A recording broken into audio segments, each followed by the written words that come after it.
मित्रांनो, ठरलं तर मग या मालिकेच्या आजच्या भागामध्ये सायली अर्जुनला विचारते, काय झालं?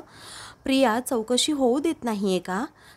तेव्हा अर्जुन म्हणतो की हो, कारण तिने बरोबर सिनियरला मॅनिपुलेट केलं. जी होणारी चौकशी बरोबरच तिने थांबवली. ती चैतन्य म्हणतो, पण चौकशी तर प्रियाची व्हायलाच हवी ना. तिच्या स्टेटमेंटमध्ये असलेले नो पॉल्स आपल्याला समजायलाच हवेत. त्यावेळी सायली आता म्हणते, आपण कुठलंही पाऊल उचललं ना तरीही प्रिया तिचा आक्रस्ताळेपणा करतच राहणार. अहो, ही तिची खूप जुनी सवय आहे. मी चांगलीच ओळखून आहे तिला. वय वाढत जातं तसं माणसाची अक्कल वाढते, परंतु प्रियाचं तसं नाही. प्रत्येक गोष्टीपासून ती अशीच पळ काढत आली आहे. त्यावेळी अर्जुन म्हणतो, पण मी तिला असा पळ काढू देणार नाही. पुढे अर्जुन म्हणतो, सिनियर म्हणतो ना की प्रियाला ट्रॉमा आहे, मग आता तिची चौकशी ना सायकोलॉजिस्टच्या अंडर होईल आणि सिनियर ऑब्जेक्शनसुद्धा घेऊ शकत नाही. सायली विचारते, काय म्हणजे मानसोपचार तज्ज्ञ तिची चौकशी करणार? अर्जुन म्हणतो, हो, पण त्यासाठी कोर्टाची परमिशन काढावी लागेल. तेव्हा आता लगेचच चैतन्य म्हणतो, मी काढतो, डोंट वरी. अर्जुन म्हणतो, लगेच परमिशन काढू नकोस, कारण सिनियर आणि प्रिया दोघेही खूप अलर्ट आहे. कोणतं ना कोणतं कारण काढून ते लगेचच चौकशीसुद्धा थांबवतील. काही दिवस गेल्यानंतर डायरेक्ट परमिशन काढून आपण तन्वीवर बॉम्बच टाकूयात. तेव्हा सायली विचारते, पण मानसोपचार तज्ज्ञांनी केलेली चौकशी आपण कोर्टामध्ये पुरावा म्हणून दाखवू शकतो का? तेव्हा अर्जुन म्हणतो, हो, कारण सायकोलॉजिस्टचा रिपोर्ट हा कोर्टामध्ये एक्सपर्ट ओपिनियन म्हणून वापरला जातो. आणि प्रियाने जर सायकोलॉजिस्ट समोर रडारड केली किंवा मला चक्कर येते असं नाटक केलं तर तिची क्रेडिबिलिटी कमी होईल. चैतन्य म्हणतो, प्रियाची व्हॅल्यूसुद्धा आपोआप कमी होत जाईल. तेव्हा आता सायली म्हणते, हे तर एका दगडात दोन पक्षी मारण्यासारखं आहे. त्यावेळी आता चैतन्य म्हणतो, एक्झॅक्टली वहिनी, म्हणूनच हा अर्जुन सुभेदारांचा मास्टर स्ट्रोक आहे. तेव्हा सायली खूप कौतुकाने अर्जुनकडे पाहत राहते. दुसऱ्या दिवशी महिपत हा म्हणतो की डोकं खूप जड झाले, करावं काय? तेवढ्यातच नागराज तेथे जातो आणि विचारतो, काय हो महिपत शेठ, उतरली की नाही अजून? उतरली की नाही असं मोठ्याने तो त्याच्यावर ओरडतो. तेव्हा महिपत म्हणतो, ओ नागराज शेठ, अहो, माझ्या डोक्यामध्ये इथे बॉम्ब बसवलेत, ते तुमच्या आवाजाने फुटतील की? तेव्हा नागराज म्हणतो, फुटायलाच पाहिजे, आणि फुटले आहेत त्या देशमुख बाई समोर. त्यावेळी आता महिपत विचारतो, नक्की काय म्हणायचंय? कारण इथे माझं दारूने डोकं भणभणतंय आणि देशमुख बाईचं काय मध्येच? तेव्हा नागराज म्हणतो, विसरला की काय? काल दारूच्या नशेमध्ये बघ त्या दामिनीचा काही मेसेज, काही फोन वगैरे आलाय का? मेसेज आला असेल बघ, केस सोडली वगैरे काहीतरी. तेव्हा महिपत जरा घाबरतो आणि म्हणतो, शुभ बोलणाऱ्या मांडवाला आग लागली. हा नागराज म्हणतो, मी शुभ बोलायचं आणि तू कसं पण वागायचं? काल तू काय काय केलं त्या देशमुख बाईच्या ऑफिसमध्ये जाऊन, कळतं का तुला? तू काही पण बरळला आहेस, नाचलाच काय, गायलाच काय? तेव्हा महिपतला त्यातलं काहीच माहीत नसतं. त्यालाच प्रश्न पडतो, खरंच नाचलो? दामिनी देशमुख बाई समोर मी नाचलो? तरीही म्हटलं, दारूमुळे डोकं भणभणतंय ते ठीक आहे, परंतु पायाचे तुकडे कसे पडले माझ्या? तेव्हा नागराज विचारतो, काय करणार काय आहेस त्या बाईचं? कसं पटवणार आहेस तिला, सांग बरं? तेव्हा महिपत म्हणतो, फोन करतो ना मी नागराज शेठ. म्हणजे माझ्यावर राग धरून जर तिने केस सोडलीच तर मला कितीला पडेल, माझ्या पोरीला कितीला पडेल? नाही नाही बाबा, ती देशमुख देवी तर अजिबात चिडली नाही पाहिजे. मी करतो फोन असं म्हणून अगोदर तो फोनच्या पाया पडतो. लगेचच दामिनीला कॉलसुद्धा करतो. तर दामिनी दुसरीकडे कॉल रिसीव्ह करते आणि विचारते, आली का शुद्ध? तेव्हा माफ करा देशमुखबाई, माफ करा. अहो, तुम्ही ना वाटलं तर मला 2-4 फटके मारा किंवा तुमच्या ते पायातलं पायथान आहे ना उंच टाचेचं, ज्या डोक्यात टाका, पण असा राग धरू नका. मग त्याच वेळी आता तो तिला मनवत असतो. मग दामिनी रागातच म्हणते, दुसऱ्यांदा दारू पिऊन तुम्ही माझ्याबरोबर बोलला आहात. काल तुम्ही काय बडबडत होता ना ते तुम्हाला तुमचंसुद्धा माहीत नाही आहे. इजा बिजा आणि आता तिजा होण्याची मी वाट पाहणार नाही आहे. तेव्हा महिपत विचारतो, काय करणार तुम्ही? केस सोडून देणार का? अहो, तुम्ही असं करू नका, बाकीचं काही पण सांगा, मला शिक्षा द्या ना तुम्ही. नाही तर एक काम करू का, मी तुम्हाला डायमंडचा नेकलेस देऊ का? त्यावरती दामिनी हसते आणि विचारते, काय हो, तुम्ही लाच देताय का मला? तेव्हा तो म्हणतो, मी लाच वगैरे नाही देत, पण असं माणसाने काहीतरी केल्यानंतर काय देतात ते? मग नागराज म्हणतो, प्रायश्चित्त. तेव्हा महिपत म्हणतो, हो, तेच प्रायश्चित्त मी करतोय. तेव्हा आता तुमची स्टाईल घ्या आणि घाला पिशवीत आणि ठेवा कपाटात, मला दाखवण्याची गरज नाही, असं दामिनी जोरातच त्याच्यावर ओरडते. परत माझ्यासमोर दारू पिऊन यायचं नाही शिर्के. हे पहा, मी आत्ताच सांगते, अजूनही मी तुमची केस सोडली नाही पण असं झालं तर 100% सोडीनच. महिपत खूपच घाबरलेला असतो. तर दामिनी रागातच म्हणते फोन ठेवा. तेव्हा तो म्हणतो फोन ठेवला असं म्हणून तो पटकन फोन ठेवतो. तेव्हा आता नागराज लगेचच इशारा करून विचारतो काय झालं. तेव्हा आहे देशमुखबाई आपल्या टीममध्ये असल्याचं महिपत म्हणतो. सायलीला अर्जुनच्या हुशारीचं खूप कौतुक वाटत असतं. त्यामुळे ती पटकनच अर्जुनची दृष्ट काढते. तेव्हा आता तो म्हणतो परत तेच. तेव्हा सायली हसते. मग चैतन्य विचारतो म्हणजे काय, हे दृष्ट वगैरे काढणं चालू होतं का तुमचं. मग त्यावेळी अर्जुन म्हणतो मी यांना कित्येकदा सांगितलंय मला अशी दृष्ट वगैरे काही लागत नाही म्हणून. तेव्हा आता ती म्हणते लागत नसेल पण काळजी तर मी घेणारच ना असं म्हणून ती काजळाचा टिक्कासुद्धा अर्जुनला लावायला जाते. पण तो लगेचच मागे होतो. तेव्हा चैतन्य मात्र खूप हसत असतो. तर अर्जुन विचारतो तू का हसतोस. तेव्हा चैतन्य म्हणतो मी कुठे हसतोय. तेव्हा सायली म्हणते बघा ना चैतन्य भाऊजी, हे मी सगळं माझ्या मनाच्या समाधानासाठी करते, तरीही हे तोंड बघा ना कसे करतायत. तेव्हा अर्जुन म्हणतो की हे टिक्का वगैरे लावायची काही गरज नाही, मी काही लहान मुलगा आहे का. त्यावेळी सायली म्हणते नसाल सुद्धा, पण प्रियाला पळताभोई थोडी करू शकणारा एकटा माझा नवराच आहे, त्यामुळे मला त्याचे थोडे लाड करू द्या, मी करते ना ते करू द्यात असं म्हणून ती पटकन काजळाचा काळा टिक्का त्याच्या कानाच्या पाठीमागे लावते. चैतन्य म्हणतो वहिनी तुमचं हे मात्र बरोबर आहे, कारण प्रियाला जर कोणी सरळ करू शकतं ना तर तो फक्त आणि फक्त अर्जुन आहे. तेव्हा अर्जुन लगेचच म्हणतो प्रिया एवढं खोटं बोलली आहे ना की तिला एक डायरी मेंटेन करावी लागणार आणि असं टायटल लिहावं लागणार की आज मी काय काय खोटं बोलले. तेव्हा चैतन्य आता म्हणतो जस्ट इमॅजिन कर जर ती डायरी आपल्या हाताला लागली तर आश्रम केस हा विषयच संपला. तेव्हा अर्जुन म्हणतो हो बरोबर आहे. बरं ॲडव्होकेट अर्जुन सुभेदार, आज प्रियाची चौकशी होणार नसेल ना तरीही आपल्याला बरीच कामं आहे आणि ऑफिसला जायचं आहे, चला बरं आवरा पटकन. तेव्हा अर्जुन म्हणतो आज मी वर्क फ्रॉम होम करतोय. तेव्हा चैतन्य आता सायलीकडे पाहतो तर सायली लाजत असते, हसत असते. त्यामुळे आता चैतन्य विचारतो अच्छा असं आहे का, वर्क फ्रॉम होम करायचं आहे का तुला, कर कर काही हरकत नाही, मला सांग ना तुझा घरातून पाय निघत नाही ते. तेव्हा अर्जुन म्हणतो की कसं आहे ना दुपारपर्यंत प्रियाची चौकशीच होणार होती, त्यामुळे दुपारनंतर कामं आहेत ना, मग मी दुपारीच येतो ऑफिसला, तू जा आता ऑफिसला. त्यावेळी चैतन्य म्हणतो ओके सर, मला तर जावंच लागेल ना ऑफिसला, तुम्ही या दुपारी. तेव्हा तो गंमत करत म्हणतो तुमचं चालू द्यात. तेव्हा सायली अर्जुन आश्चर्याने त्याच्याकडे पाहतात. मग तो जरा गडबडतो, थोडा घाबरतो आणि म्हणतो म्हणजे तुमचं कंटिन्यू करा असं म्हणायचं, मी आपलं चाललो. अशी गंमत आता तो करतो आणि लगेचच तेथून जातो. तेव्हा सायली आता खूपच प्रेमाने अर्जुनकडे पाहते आणि गालातच हसते. अर्जुन देखील तेवढ्याच प्रेमाने सायलीकडे पाहतो. दुसरीकडे महिपत शांतपणे बसलेला असतो. तेव्हा लगेचच प्रियाचा त्याला फोन येतो. तेव्हा प्रियाचा कॉल रिसीव करत महिपत विचारतो बोला डॉक्टरीनबाई बोला, म्हणजे आज काय रडगाणं गाताय तुम्ही. तेव्हा प्रिया वैतागूनच म्हणते तुमचं काय जातंय हो, इथे रोज उठून मला नवीन प्रॉब्लेमला फेस करावं लागतंय. तेव्हा महिपत विचारतो आता काय झालं. तेव्हा ती म्हणते अर्जुनने मला लीगल नोटीस पाठवली चौकशीसाठी, मला त्याच्या ऑफिसमध्ये जायचं आहे.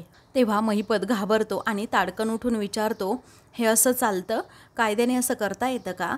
त्यावेळी प्रिया रडकुंडीला येते आणि म्हणते हो असं कायद्याने चालतच असणार ना आता, पण मला असं वाटतंय ना अर्जुनच्या हाती नक्कीच काहीतरी नवीन पुरावे लागलेत आणि म्हणूनच तो म्हणतोय माझ्या आणि मधुभाऊंच्या स्टेटमेंटमध्ये तफावत आहे म्हणून. तेव्हा महिपत म्हणतो तफावत असणारच ना, ते थेरडं काय म्हणते खून साक्षीने केला आणि तू काय म्हणतीये खून त्या थेरड्याने केला, मग तफावत असणार नाही का. त्यावेळी प्रिया म्हणते अहो ते आहेच, पण अर्जुनच्या मनात ना वेगळंच काहीतरी सुरू आहे, मी जर त्याला उत्तर द्यायला लागले आणि फसले तर. त्यावेळी महिपत मोठ्याने म्हणतो मग उत्तर देऊ नकोस ना तू, त्याला उलट नोटीस पाठव की चौकशीला येत नाही म्हणून. तुझा तो बाप किल्लेदार, त्याची वकिलीची डिग्री काय कामाची सांग ना. तेव्हा प्रिया म्हणते अहो एवढं बेसिक तुम्हाला मला सांगायची गरज नाही आहे, मी ऑलरेडी किल्लेदारला कामाला लावलंय. आता या वेळेला मी चौकशी तर टाळली आहे, पण मला ना खूप टेन्शन आलंय हो, कारण अर्जुनच्या मनात नक्की काय सुरू आहे ना हेच कळत नाही आहे. तेव्हा महिपत म्हणतो ते मला नाही विचारायचं, त्याचा शोध घेण्यासाठीच तुला त्यांच्या घरात पाठव, सुभेदार घराण्यातील बाल्कनीची सीट तुला मिळाली आहे ना, मग ते तूच शोधायचंस, मग रडत रडत यायचं नाही, चूप असं म्हणून तो फोन ठेवायला सांगतो. तर इकडे प्रताप हा कल्पनाला म्हणतो आज नाश्ता खूप छान झाला होता, 2 घास ना जरा मी जास्तच खाल्ले. तेव्हा कल्पना कसला तरी विचार करत असते आणि एकदम गप्प गप्प असते. तेव्हा प्रतापला ती गोष्ट समजते की कल्पना खूपच शांत आहे. तेव्हा तो मुद्दा म्हणून विचारतो, अस्मिताचा काही फोन आला होता का? ती कशी आहे, बरी तर आहे ना?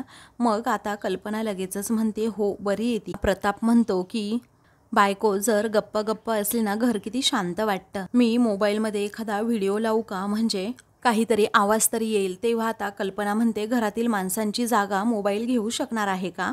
नेमकं हे बोलणं सायली आणि अर्जुन ऐकतात. तेव्हा कल्पना म्हणते, आपलं घर किती हसतं-खेळतं होतं हो, परंतु आता एकतर घरामध्ये भांडणं तरी होत असतात किंवा स्मशान शांतता तरी असते.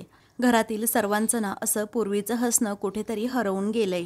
तेव्हा आता कल्पनाला लगेचच प्रताप समजावतो आणि म्हणतो, चालायचंच, आपल्या हातात असतं का ते? तर अर्जुन लगेचच कल्पनाकडे येऊ लागतो. तेवढ्यातच आता सायली लगेचच प्रिया आणि अश्विनला आवाज देते. पूर्ण आजींना सुद्धा आवाज देत असते. तेव्हा प्रताप म्हणतो, अगं पूर्णाई त्यांच्या मैत्रिणीकडे गेल्या आहेत बाहेर. सायली म्हणते, हो का? तेवढ्यातच आता प्रिया बाहेर येते आणि विचारते, काय गं, कशाला उगीच हाका मारतीये की तुझ्या नवऱ्याला अजून एखादी नोटीस मला द्यायची आहे? अर्जुन हसतो आणि म्हणतो, नाही नाही, असं काही नाहीये, आणि माझ्या बायकोच्या मनात एक्झॅक्ट काय चाललंय ना हे मला सुद्धा माहीत नाहीये. हो, पण आम्ही दोघांनी पण ठरवलंय की तुला रोज ना एक जोराचा धक्का द्यायचा म्हणजे द्यायचाच. आजचा धक्का पूर्ण झालाय, त्यामुळे डोंट वरी, बी हॅप्पी, असं म्हणून अर्जुन पुन्हा तिच्यावर हसतो. कल्पना, प्रताप हे दोघेही अर्जुनकडे पाहतच राहतात. या ही अजूनच घाबरते. तेव्हा सायली आता विचारते, अश्विन भाऊजी कुठे आहे? तेव्हा प्रिया तोंड वाकडं करतच सांगते की तो हॉस्पिटलला कधीच निघाला सुद्धा. मग सायली म्हणते, हरकत नाही, आज आपण एवढे जण आहोत घरात, तर एक काम करायचं का, गप्पा मारत बसायचं का, किंवा एक एक कॉफी मारायची का? अर्जुन हसतो आणि सायलीला विचारतो, काय कॉफी मारूया हे तुम्ही बोलताय? तेव्हा सायली म्हणते, हो, कारण मला घरातील सर्वांचा मूड बदलायचा होता. म्हटलं की आता स्वतःपासूनच सुरुवात करूया, आणि ही भाषा तर मी तुमच्याकडनं तर शिकली आहे. तेव्हा कल्पना म्हणते, मला नको आहे कॉफी, असं म्हणून ती निघालेली असते. तेव्हा लगेचच प्रताप अडवत म्हणतो, कल्पना, अगं थांब ना प्लीज. अगं किती दिवसांनंतर सर्वजण आहेत घरी, अर्जुनसुद्धा घरी आहे. त्याचबरोबर मलाही फॅक्टरीमध्ये जायचं होतं, तर मी दुपारी जाईल ना, फक्त 5 मिनिट थांब ना, अशी तो रिक्वेस्ट करतो. तेव्हा सायली म्हणते, आई, तुम्हाला जर कॉफी नको असेल तर मी कोकम सरबत बनवू का? उन्हाळ्यासाठी तुम्हाला तेवढाच थंडावा. हा अर्जुन म्हणतो, ही तर चांगली आयडिया आहे, मलाही कोकम सरबतच हवं आहे. सायली म्हणते, आले हा. मग त्यावेळी प्रिया लगेचच म्हणते की मला कॉफी पण नको आहे आणि कोकम सरबत पण नको आहे. इथे थांबून उगीच मनस्ताप, त्यापेक्षा ना मी आईकडे चालली आहे. तेव्हा बाय, असं अर्जुन हसतच तिला म्हणतो. तर प्रिया पाय आपटतच तिथून जाते. तर आता कल्पना लगेचच विचारते, हे असले प्रकार करून वातावरण नॉर्मल होणार आहे का? उगीच नुसता मूर्खपणा सगळा. तेव्हा सायलीला खूपच वाईट वाटतं. मग आता मूर्खपणा सगळा असं म्हणून कल्पना लगेचच तेथून निघून जाते. तेव्हा अर्जुन आता लगेचच मनवण्याचा प्रयत्न करतो, मम्मा थांब ना प्लीज, मम्मा थांब ना. तरीही आता कल्पना थांबतच नाही. तर प्रतापला आणि अर्जुनला सायलीला खूपच वाईट वाटतं.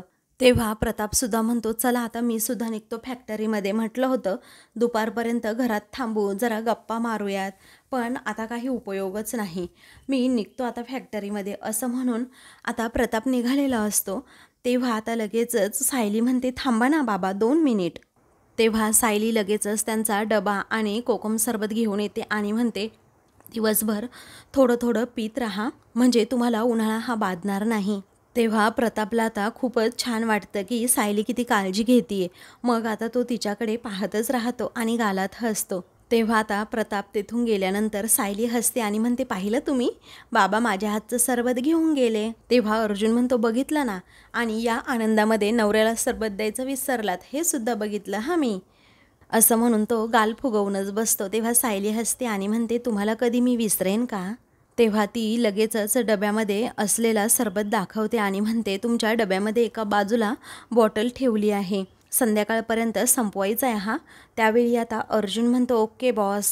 मग आता अर्जुन म्हणतो, तुम्ही ना खरंच खूप कमाल आहात मिसेस सायली, कारण छोट्या छोट्या गोष्टींमुळे तुम्ही ना खूप खुश होता. तेव्हा आता सायली म्हणते, माझ्या माणसांपर्यंत जाण्याचा हा प्रवास अशा एका पावलानेच होणार आहे. तेव्हा अर्जुन म्हणतो, हो बरोबर आहे, प्रत्येक स्टेप ही महत्त्वाची आहेच. बरं आता मी निघू का, असं अर्जुन म्हणतो. सायली त्याच्या हातात डबा देते. मग तो थँक्यू असं म्हणून लगेचच ऑफिसला जायला निघतो. तर आता प्रताप हा सरबत घेऊन गेल्यामुळे सायलीला खूप म्हणजे खूप आनंद झालेला असतो. तर दुसरीकडे प्रिया आता तिच्या माहेरी आलेली असते. तेव्हा सुमन म्हणते, मागच्या वेळी आली ना तेव्हा अगं पराठे न खाताच तू गेली होती, पण आत्ता यावेळी मी असं न खाता तुला जाऊ देणार नाही हां. आता इडल्या केल्या आहेत, कशा झाल्या आहेत सांग हां. प्रिया म्हणते, काकू आता ना मी तावच मारणार आहे. सुमन म्हणते, खा खा पोटभर खा. त्यानंतर प्रतिमा म्हणते, बरं झालं तन्वी बाळा तू आलीस, कारण मागच्या वेळी जेव्हा आम्ही आलो होतो तेव्हा खरंच खूप धावपळ होती आणि धावती बेड झाली होती, आपल्याला काही गप्पासुद्धा मारता आल्या नाही.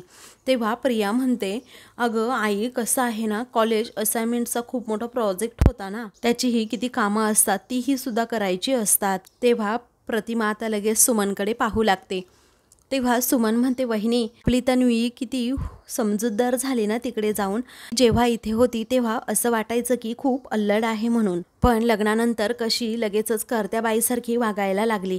तेव्हा प्रतिमा हसतच म्हणते, हो आणि म्हणूनच असं अधनमधनं माहेरपणाला यायचं सुद्धा असतं, म्हणजे मग सुनेसारखं नाही तर लेकीसारखं वागता येतं आणि भरपूर लाडसुद्धा करून घेता येतात. पण तन्वी अगं सासरी वाद टाळायचे हा पूर्णपणे. अगं अर्जुनने तुला चौकशीसाठी बोलवलं, पण त्यामध्ये एवढं त्रास करून घेण्यासारखं काहीच नव्हतं. त्याने तुला जे काही प्रश्न विचारले असते त्याची उत्तरं तू फक्त द्यायची होतीस ना बाळा. तर आता प्रतिमा तिला समजावत असते. तेव्हा प्रिया रागातच म्हणते, झालं म्हणजे सायलीने चुगली केलेली दिसतीये. तेव्हा प्रतिमा म्हणते, नाही ग बाळा, अगं मला ना हे तुझ्या बाबांनी सांगितलं. अगं वात्सल्य आश्रम केस संदर्भात तुझा थेट संबंध आलाय ना, त्यामुळे मला ते सगळं काही सांगत असतात त्याबद्दल. तेव्हा प्रिया लगेचच विचारते, म्हणजे तू मला आता जाब विचारणार का? अगं आई माझ्या इथे घरी काय परिस्थिती आहे तुला माहीत आहे का, असं जरा उद्धट भाषेत ती विचारते. तेव्हा सुमन म्हणते, अगं तन्वी आपली आई जेव्हा आपल्याला 4 समजुतीच्या गोष्टी सांगते ना तेव्हा ऐकून घ्यावं बाळा. तेवढ्यातच अश्विनचा फोन येतो आणि विचारतो, झालं का माहेर पण. मग आता ती म्हणते, नाही अश्विन तू ना लवकरात लवकर मला घ्यायला ये हां प्लीज. तेव्हा अश्विन विचारतो, काय झालं तन्वी. तर प्रिया काहीच बोलत नाही, उगीच रडण्याचं नाटक करत म्हणते, तू ये ना प्लीज. अरे काहीही झालं तरी आता तेच माझं घर आहे, येथे माहेर पण काय 5 मिनटंसुद्धा टिकत नाही. तेव्हा अश्विन विचारतो, खूप अपसेट वाटते ना, की काय झालं. ती म्हणते, काही नाही रे, तू लवकर ये ना प्लीज.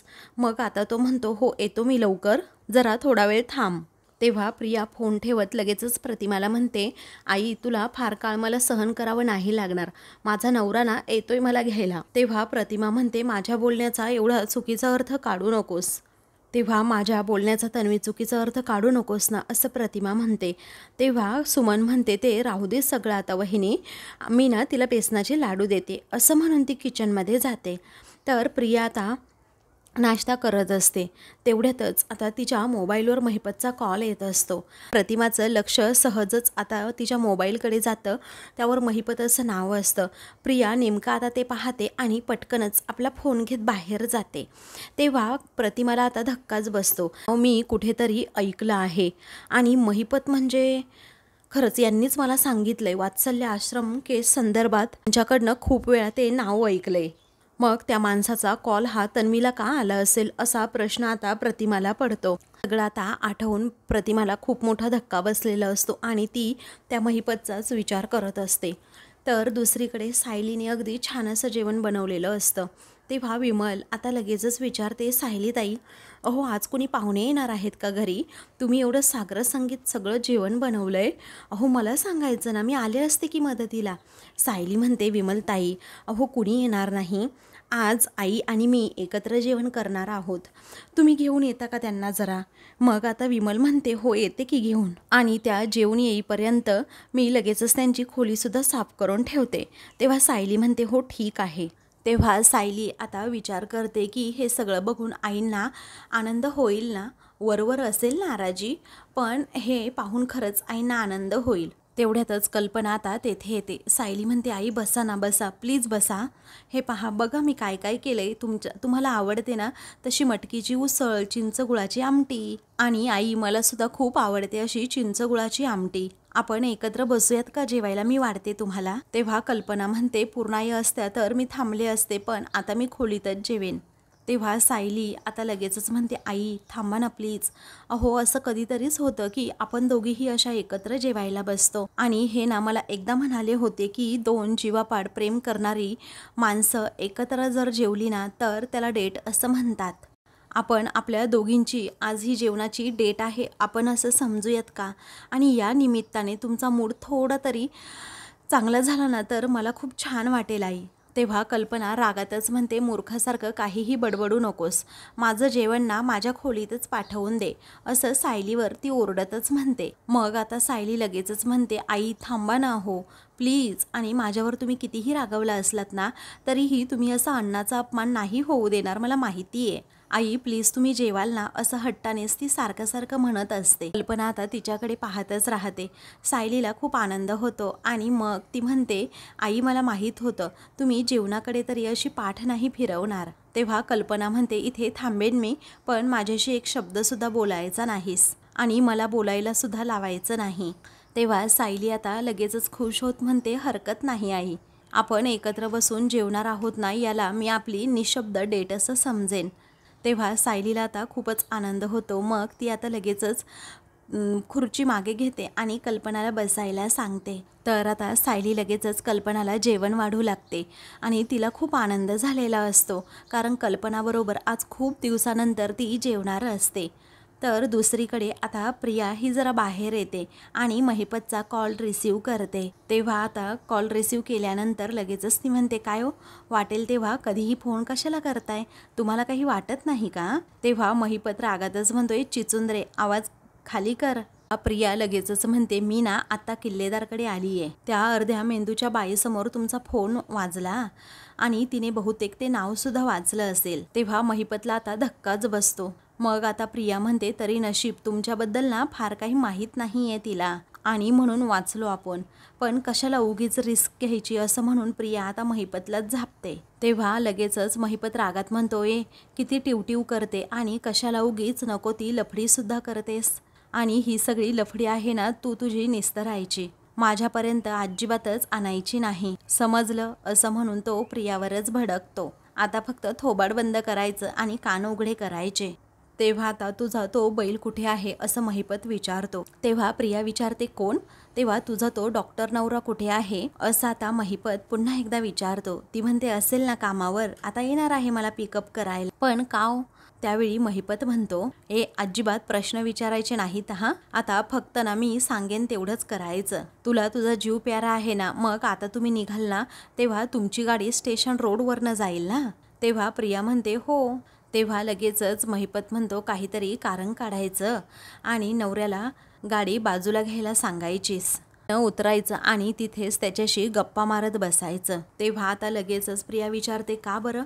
मग आता महिपत म्हणतो, तुला एकदा सांगितलेलं कळत नाही का, मराठीत कळत नाही का, एकदा प्रश्न विचारायचे नाहीत, तुला 1000 वेळा सांगितलंय ना मी, असं म्हणून तो अजूनच जोरात चिडतो. सांगितलं तेवढं करायचं, गपगुमान गाडीच्या बाहेर उभं राहायचं, आता ठेव फोन, असं म्हणून तो चिडतो.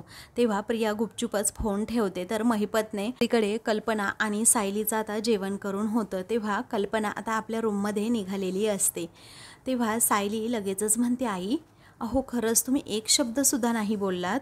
कल्पना म्हणते, मी तुला अगोदरच त्याबद्दल सांगितलं होतं ना? तेव्हा सायली म्हणते, हो आई मला माहीत आहे, पण आपण प्रवासाला जरी निघालो असलो ना तरीही अनोळखी जर माणूस असला ना शेजारी बसलेला, तरीही त्या अनोळखी माणसाबरोबर आपण 4 शब्द तरी बोलतो. आपल्याकडे असलेली बाटली, डबा आपण त्याच्याबरोबर शेअर करतो, आणि आपल्या दोघींमधलं अंतर या अनोळखी माणसांपेक्षा कधी जास्त झालं? तेव्हा कल्पना काही उत्तर न देता तेथून निघालेली असते. सायली आता लगेचच तिच्या पाठीमागे जाते आणि तिचा हात पकडते. मग आता सायली खूपच इमोशनल होते आणि म्हणते, आई माणूस जर परगावी गेला ना तर त्या 2 माणसांमधील अंतर मिटवता येतं, परंतु 2 माणसांच्या मनामधील अंतर कसं कमी करायचं? अहो आई, तुम्ही माझ्यापासनं फक्त एका हाताच्या अंतरावर उभ्या आहात, पण तरीही आपले आवाज एकमेकींना असे ऐकू का येत नाहीयेत? अहो आई, कुटुंब म्हणजे काय हे मला इथे आल्यावर समजलं.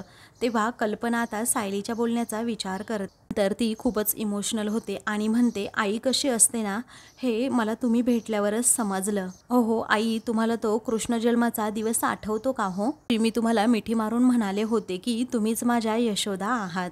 तेव्हा आता सगळं काही बोलणं कल्पनाला आठवत असतं, ते प्रसंगसुद्धा आठवतात. कल्पना आता इमोशनल होते. मग तेव्हा त्या दोघींनी जी मिठी मारलेली होती ते सगळं काही त्या दोघींनाही आठवतं. मग आता त्या दोघीही खूपच इमोशनल होतात. आता कल्पनाला सुद्धा या गोष्टीचा खूप त्रास होत असतो, पण ती तसं दाखवत नाही. ती एकदमच कठोर सायलीबरोबर वागत असते. मग सायली म्हणते, माझी ही यशोदा आई माझ्याबरोबर अशी किती दिवस कठोर वागणार आहे. तेव्हा कल्पना लगेचच आपल्या रूममध्ये जाऊ लागते. ते पाहून सायली तिच्या पाठीमागे जाते आणि तेथे जिन्यावरच कल्पनाला अडवत म्हणते, आई थांबा ना प्लीज. मग कल्पना तिच्याकडे पाहत सुद्धा नाही. तेव्हा सायली म्हणते, आई तुम्ही माझ्यावर अगदी पराकोटीचं प्रेम करता आणि म्हणूनच तुम्ही माझ्यावर एवढ्या रागवल्या आहात आणि इतका राग आपण आपल्या हक्काच्या माणसावरच करू शकतो हे मला माहीत आहे. आई पण एकदा वळून बघा ना, तुम्हाला तुमची तीच सायली दिसेल.